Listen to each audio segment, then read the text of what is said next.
I'm Lauren Hudak, a senior at Seaholm High School, and the name of my big board is The Real Price of the United States Intervention in the Middle East. So I'm going to start out with some facts. Bear with me. I know they're long, but 654,965 Iraqis have lost their life as a result of the Iraq War. 21,000 civilians are estimated to have died as a result of the war in Afghanistan. 20,000 to 50,000 civilians have been slaughtered in Pakistan.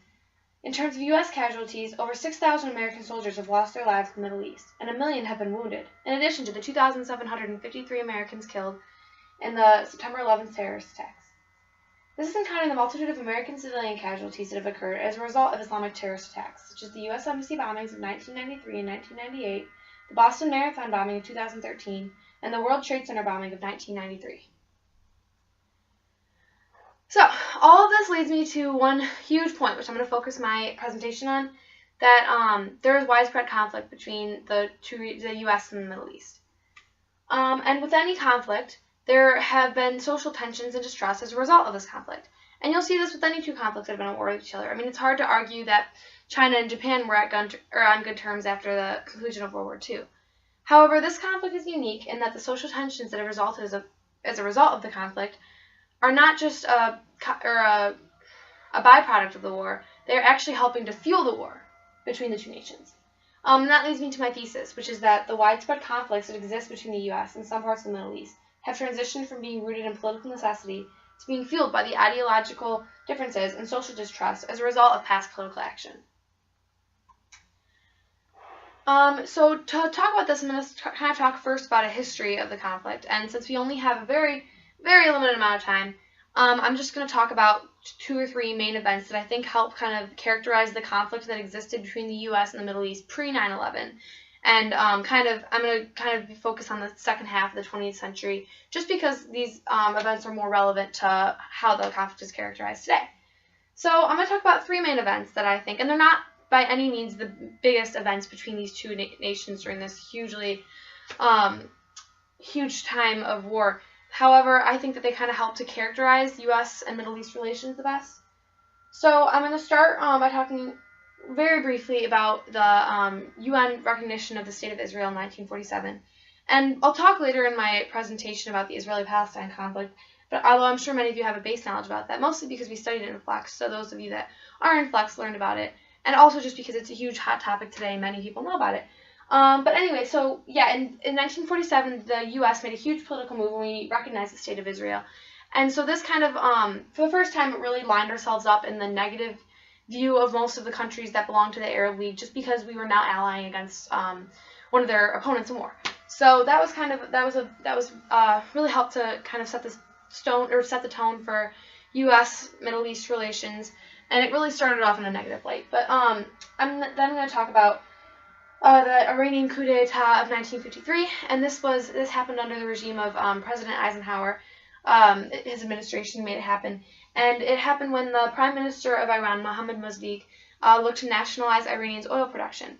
And at the time, it was being controlled by the Anglo-Iranian Oil Company, which was a British-owned company, and they were taking over 90% of the profits from Iranian's oil production. So the Prime Minister looked to nationalize the oil production, and therefore Iran would get the profits from the oil production. However, Britain called upon America for help, and Eisenhower's administration helped Britain stage the coup d'etat, which put the military in charge in Iran.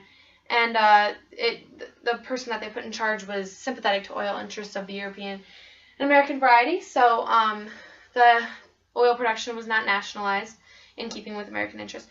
And at the time, it just seemed that we were helping Britain out as an ally. But since Eisenhower's administration has actually admitted that they were weary of nationalism in the Third World, sympathetic to oil interests, and concerned with what it perceived as the spread of communism, which should not be a surprise, as most of the U.S.'s strategic political moves in the 50s were to do with communism, and this one was no exception. So any nationalism in the Third World, especially in the Middle East, since it was such a hugely growing and highly populous region.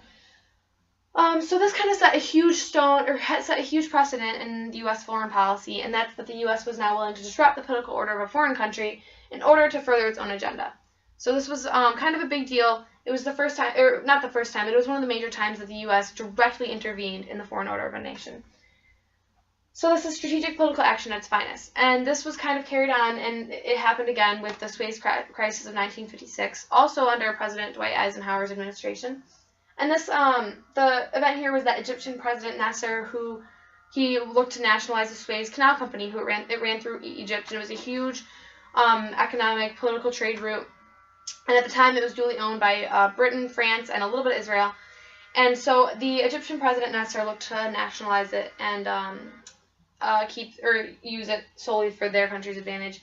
And so this time, America actually stepped in without having to be called upon. So what happened was that the Eisenhower's administration again feared communist interference with the Third World. So they were worried that the Soviets would come to Egypt's aid if they were to ask for any sort of aid against an armed conflict, which they saw coming when they threatened to nationalize the Suez Canal Company. So President Eisenhower introduced the Eisenhower Doctrine. So under the Eisenhower Doctrine, a country could request American economic assistance and or aid from U.S. military forces if it was being threatened by armed aggression from another state. So this doctrine set yet another precedent in U.S.-Middle East relations in the 50s for U.S. foreign policy. To put the sentiment in famed historian Beauchamp's words, it was now officially America's job to police the Middle East.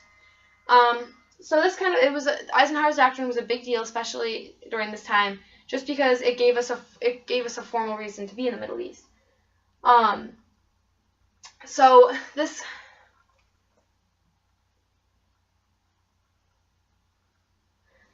all comes to prove one major point, and it's that when the U.S. began its wide-scale intervention in the Middle East in the latter half of the 20th century, it was mostly to settle disputes between formal governments. And this can be seen in the Iranian coup d'etat, Suez Canal crisis, in verifying state of Israel as a state. So all of this is strategic political action. It's not mindless interference. However, this is obviously a very generalized overview because of the time shortage, but it's pretty much, even though it's a general statement, it's easy to say that after this political intervention, this widespread political intervention in the Middle East, the U.S. was involved in many events in the Middle East from the 50s onward, many dictators being overthrown, many invasions, a lot of hostage situations where we were forced to send rescue missions into the Middle East. And after this wide-scale political intervention, certain extremist elements in the Middle East began to organize against American interests globally. So this deep distrust that kind of was, I guess you'd say, brewing in the Middle East as a result of our overstepping our bounds can be shown in this visual, which shows the favorability ratings given to the U.S. And it shows it's done by the Pew Research Group. It's a poll, and it shows that the U.S. has been given some of the worst favorability ratings in the Middle East out of all the countries in the world. So we see here some of the main players in the Middle East: Turkey, Egypt, Jordan, Lebanon, Palestine, Tunisia, and interestingly enough, Israel. And they give the U.S. favorability ratings well over the 50% mark, except, of course, for Israel, where we got high in the 80s, of course, just due to us being their main allies in the ongoing war in the region. So if you can look closer here, I'm using all the information from the poll in 2014 just because it's the most relevant, but the trends are pretty much reflected from 1999 through 2014. And it shows that, the U.S. has the lowest favorability ratings, some 19%, 10%, 12%, while others you can see when they give to Italy, Poland, it's up in the 70s here. Most of them are at least above the 50s. Most of them are in the 60s, 70% percentile. However, when it comes to the U.S., we were given the worst. So this kind of just shows that we were not viewed favorably in the Middle East. And this is kind of something that many people could have taken as an obvious just because of the recent fire that's gone on between these two regions. However, this poll kind of proves it definitively that there is social distress between the two regions. And this can kind of be narrowed down to this can kind of be narrowed down to a lot of different reasons. But for time's sake, I'm going to talk about two of the main reasons that have been cited after doing extensive research on the feelings of the region. Two main events have come to mind, and that's the Iraq War and the Israel-Palestine conflict. So kind of to talk about the Iraq War, it's too long to explain what happened, but there's a poll here that shows how people in Iraq, and it was meant to benefit the citizens of Iraq, among many other things, but there's a poll here that kind of shows how people in Iraq feel about the Iraq War. And it says here that majority of Iraqi respondents say that the impact of the war has been negative with respect to their personal safety and security. and that came in at about 72%, which is just a whopping statistic, a huge number of people that are not satisfied with what the war has done to their country. And this was never supposed to be the goal of the war. It was not to impede the personal safety and security of the average Iraqi citizen. So this can be kind of seen as a misunderstanding or as a result of the war. But there is quite a lot of dissatisfaction with the way the war went. And so we also have the Israeli-Palestine conflict, which I did talk about earlier, but I'm going to explain a little bit more in detail now. And there are many, probably even in this room, there are many different opinions on the Israeli-Palestine war. It's not really accurate to say that either side is correct, or either side is winning, or either side deserves to win. However, it is a truth that is a fact that is going on. And it's a very big issue. And it stems from the fact that Palestine and many other members of the Arab League believe that Israel is illegally occupying the territory that it has been recognized with since 1947. And so Israel refuses to leave. There have been many peace treaties that have been offered between both sides. None of them have actually come to fruition. And so there is conflict on both sides. Palestine occupies a small land area of Israel, including the Gaza Strip and other related territories. And there's conflict and firepower between both regions. They both have done many horrible things over the past 50 years that they can't seem to reconcile. So most of the members of the Arab League, of the main players, Turkey, Lebanon, Egypt, they all naturally side with Palestine because it's a mainly Arab-occupied state, whereas Israel is mainly occupied by the Jewish. So, but the U.S. has declared itself to be one of the biggest allies of Israel. We basically fund their side of the war. We give them much monetary and support, and we have pretty much allied ourselves with them definitively. And so members of the Arab world have made it clear that any country that publicly supports and funds Israel in its fight to stay alive has declared itself anti-Islamic. And anti-Islamic is a huge term to throw around like that just because it entails so much about one culture, about how one culture is viewed towards another culture. And of course, I don't think many people, I hope nobody really declares themselves anti-Islamic, but that's how we are seen in Israel according to some people. So that has no doubt has perpetuated much social distrust between the two regions, and it's along the same vein as the term Islamophobia, which many might have heard, but it's a term that some people use to describe their feelings towards Islam, and some people in Islam use to describe their perceptions of some Americans' feelings towards Islam. So anti-Islamic, Islamophobia, these are all terms that we try and stray away from. However, they do nothing but perpetuate the negative relationship between Arabs and the U.S.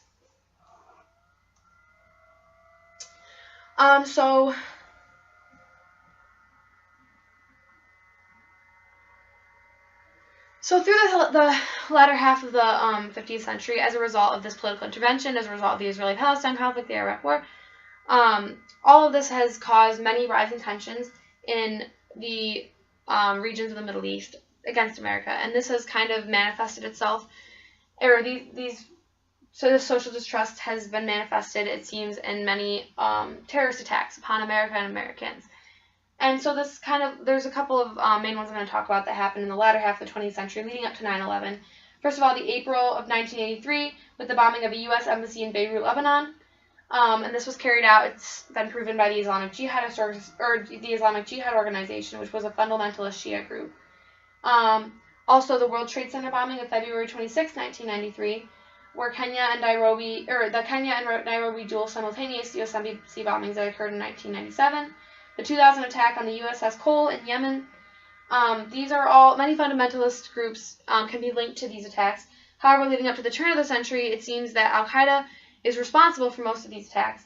And so many of the terrorist uprisings were able to be linked back to Osama bin Laden's terrorist group, which is Al-Qaeda. So with each of these attacks, Al-Qaeda became more influential in the Middle East, and they were able to gather enough resources to commit what was inarguably the most heinous terrorist attack to occur on American soil, which is, of course, the terrorist attack on September 11th, 2001. So, in history and in my presentation and in my essay, I use 9/11 as sort of a turning point between U.S.-Middle East relations.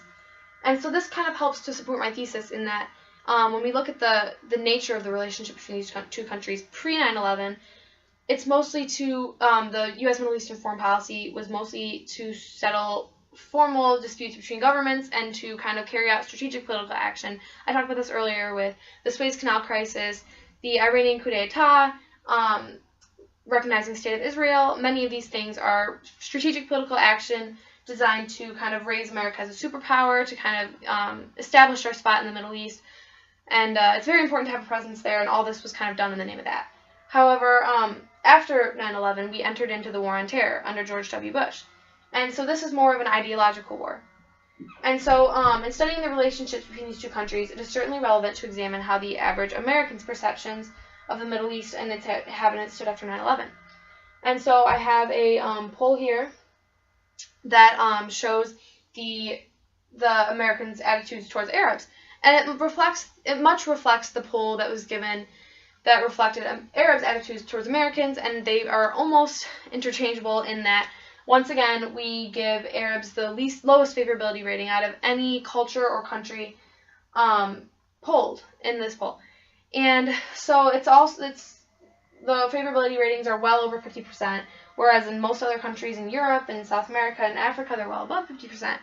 So this is not surprising, given that the poll was taken in 2014, pre-9/11 or post-9/11, as with the other poll.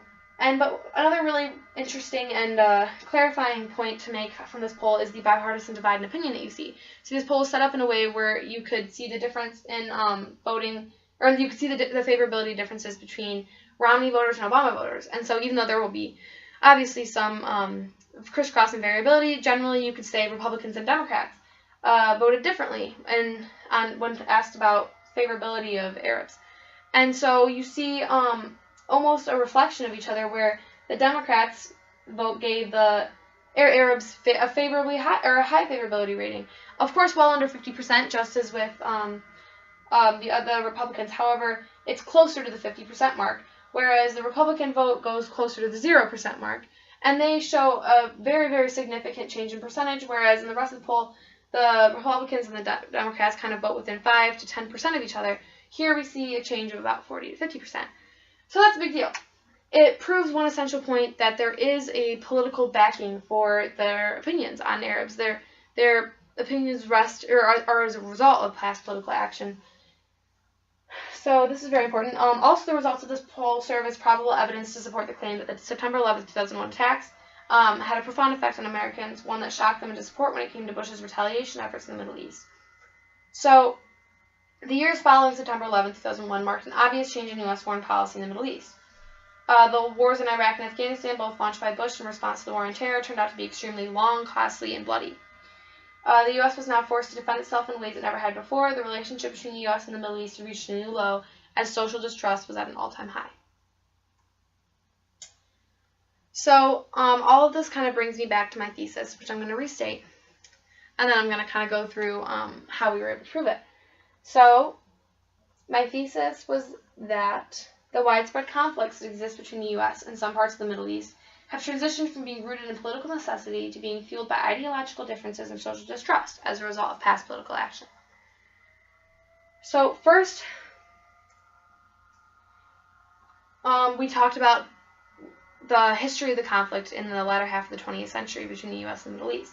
And after talking about that, talking about the Suez Canal crisis of 1956, the Iranian coup d'etat of 1953, recognizing Israel as a state in 1947, it can be seen that when the United States began its widespread influence in the Middle East, it was mostly to settle conflicts and disputes between formal Middle Eastern governments, as well as for political necessity.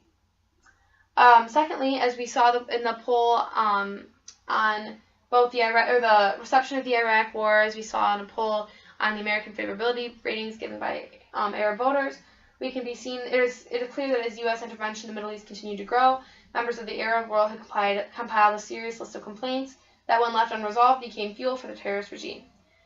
Lastly, at post 9/11, the terrorist attacks on U.S. soil brought on by U.S. intervention in the Middle East marked an extreme change in U.S. foreign policy. So all of this brings me to conclude that the war between the U.S. and the Middle East, or the conflict, however you want to look at it, is very unique. It is ongoing, and it's been defined, or it's unique in that terrorism has changed the scope of the war, and terrorism comes as a result of social distrust. So this kind of fuels the war in ways that it hasn't in wars previously, which are to settle political disputes. So if I were to ask you to take anything away from this presentation, it would be that even though my opinions changed many times over the course of my research, and I had to do a lot of investigating when I was looking into the root causes of the war, and I learned a lot that I think is very important because the war is not over yet. The conflict is still going on. It's going to be going on for a long time. And so I encourage everyone to kind of like look at the root causes of the conflict for themselves and decide what we could have done to make this different and how we can improve ourselves as a country in the future. Thank you.